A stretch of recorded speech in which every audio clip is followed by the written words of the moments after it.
Iran America ചർച്ചയിൽ നിന്നും ഇപ്പോൾ സംഭവിക്കുന്ന ഏറ്റവും പുതിയ കാര്യം എന്ന് പറയുന്നത് ഇറാന്റെ പ്രതിനിധികളെ ചർച്ചയിൽ നിന്നും ഇറങ്ങിപ്പോയി ബഹിഷ്കരിച്ചു എന്ന് പറയുന്ന ന്യൂസ് ആണ്. അപ്പൊ അതിന്റെ ഒരുപാട് വീഡിയോസ് പുറത്തു വരുന്നുണ്ട്. പാകിസ്ഥാന്റെ പ്രധാനമന്ത്രി ഷഹബാസ് ഷെരീഫിനോട് കാര്യങ്ങളൊക്കെ പറഞ്ഞിട്ട് അബ്ബാസ് അരാക്ചി ലീവ് ചെയ്യുന്ന കുറെ വീഡിയോസ് ഒക്കെ ഇപ്പൊ പുറത്തു വന്നിട്ടുണ്ട്. അത് മാത്രമല്ല, ചർച്ചയിൽ നിന്ന് ഇറങ്ങി പോകുന്ന ഇറാനിയൻ പ്രതിനിധികളെ നോക്കി അന്തം വിട്ട് നിൽക്കുന്ന ഷഹബാസ് ഷെരീഫിന്റെ വീഡിയോസ് ഒക്കെ ഇപ്പൊ പുറത്തു വന്നുകൊണ്ടിരിക്കുകയാണ്.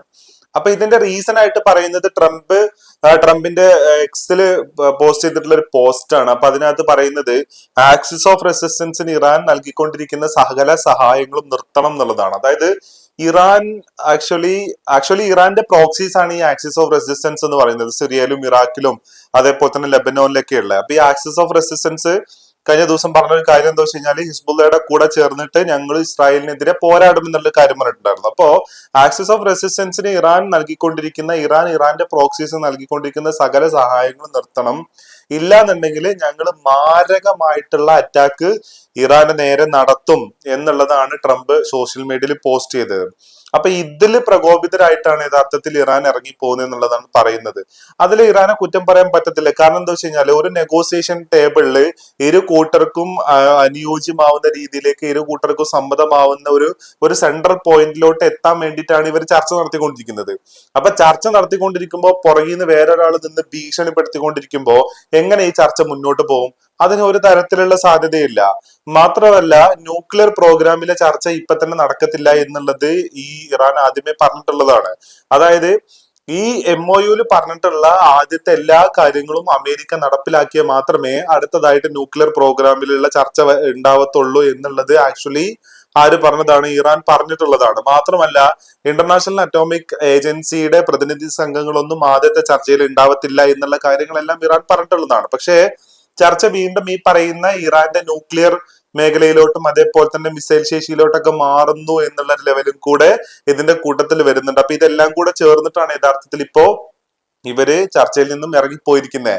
അപ്പോ ഒമാനിലെ ചർച്ച നടന്ന സമയത്തും തന്നെ ആ ചർച്ച അലസിപ്പിരിയാനുള്ള പ്രധാനപ്പെട്ട കാരണം എന്ന് പറയുന്നത് ചർച്ച നടത്തിക്കൊണ്ടിരിക്കുന്ന സമയത്ത് ട്രംപിന്റെ ഭീഷണികൾ ഉണ്ടായിരുന്നു.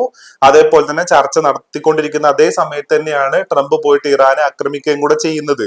അതേ പരിപാടി തന്നെ ട്രംപ് ഇപ്പൊ ചെയ്യുന്നു എന്നുള്ളതും കൂടെ ഇതിന്റെ കൂട്ടത്തിൽ കാണണം. അപ്പൊ ട്രംപിനെ കൊണ്ട് ഇങ്ങനെ ചെയ്യിപ്പിക്കുന്ന പ്രധാനപ്പെട്ട പോയിന്റ് എന്ന് പറയുന്നത് അമേരിക്കയിലും ഇസ്രായേലിലും അടക്കമുള്ള പൊതുജനങ്ങളിൽ ഉണ്ടായിട്ടുള്ള വികാരം എന്ന് പറയുന്നത് ഈ യുദ്ധത്തിൽ അമേരിക്ക തോറ്റു, ഈ യുദ്ധത്തിൽ ഇറാനാണ് ജയിച്ചത് എന്നുള്ളതാണ്. അപ്പൊ ആ ഒരു പെർസെപ്ഷനെ എങ്ങനെയെങ്കിലും ഇല്ലാതാക്കണം. അപ്പൊ അത് ഇല്ലാതാക്കണം. ഇറാന്റെ മുന്നിൽ അമേരിക്ക അടിയറവ് വെച്ചു എന്ന് പറയുന്ന രീതിയിലേക്ക് കാര്യങ്ങൾ മാറാനൊന്നും പാടില്ല. അങ്ങനെ മാറുകയാണെന്നുണ്ടെങ്കിൽ ട്രംപിന്റെ ഏറ്റവും വലിയ സ്ട്രാറ്റജിക് പിഴവായിരിക്കും അത്. ഇത്രയും കാലം ഒരു പ്രസിഡന്റും ഇറാന്റെ മുന്നിൽ തോറ്റിട്ടില്ല. പക്ഷെ ഇറാന്റെ മുന്നിൽ പ്രസിഡന്റ് ട്രംപ് തോൽക്കുന്ന രീതിയിലേക്ക് കാര്യങ്ങൾ മാറും എന്നുള്ളതും കൂടെ ഉണ്ട്. അത് മാത്രമല്ല, 92% ആൾക്കാരും ഇസ്രായേലിലുള്ള ആൾക്കാര് ഈ യുദ്ധത്തിൽ ജയിച്ചത് ഇറാനാണെന്നുള്ള അഭിപ്രായം രേഖപ്പെടുത്തുകയും കൂടെ ചെയ്യുന്നുണ്ട്. അപ്പൊ മൊത്തത്തില് വേൾഡിൽ ഉണ്ടായേക്കുന്ന ഒരു പെർസെപ്ഷൻ എന്ന് പറയുന്നത് ഒന്നുമല്ലാതിരുന്ന ഇറാൻ അമേരിക്കയെ മുട്ടുകുത്തിച്ചു, അമേരിക്കയെ നെഗോഷിയേഷൻ ടേബിളിലേക്ക് എത്തിച്ചു, അമേരിക്കയുടെ ഭീഷണികൾക്ക് മുന്നിൽ ഒന്നും വഴങ്ങിയില്ല എന്നുള്ള ഒരു കാര്യം യഥാർത്ഥത്തിൽ ഇപ്പൊ ഒരു പെർസെപ്ഷൻ ആയിട്ട് ഇപ്പൊ ലോകത്തിലുണ്ട്. അപ്പൊ അതുള്ള നിലക്കാണ്, അത് ഇല്ലാതാക്കാൻ വേണ്ടിയിട്ടുള്ള പരിശ്രമം എന്നുള്ള നിലയ്ക്കാണ് യഥാർത്ഥത്തിൽ ട്രംപിന്റെ ഭീഷണികൾ തുടർന്നുകൊണ്ടേയിരുന്നത്. പക്ഷെ അത് വെറും വാചോടൊപ്പം മാത്രമാണെന്നുള്ളത് ലോകം തിരിച്ചറിയാൻ കൂടെ ചെയ്തിട്ടുണ്ട്. അപ്പൊ എഗെയിൻ ഒരു നെഗോസിയേഷൻ ടേബിളില് ഷഹബാസ് ഷെരീഫിന്റെ ബൈലാറ്ററൽ ടോക്കിൽ യഥാർത്ഥത്തിൽ ഈ പറയുന്ന രണ്ട് ടീമുകളും ഇരിക്കുമ്പോ വീണ്ടും ഈ പറയുന്ന ഭീഷണിയായിട്ട് വരുന്നു എന്നുള്ളതാണ്. അത് ഒരു കാരണവശാലും ഒരാളും ചെയ്യാത്ത പരിപാടിയാ.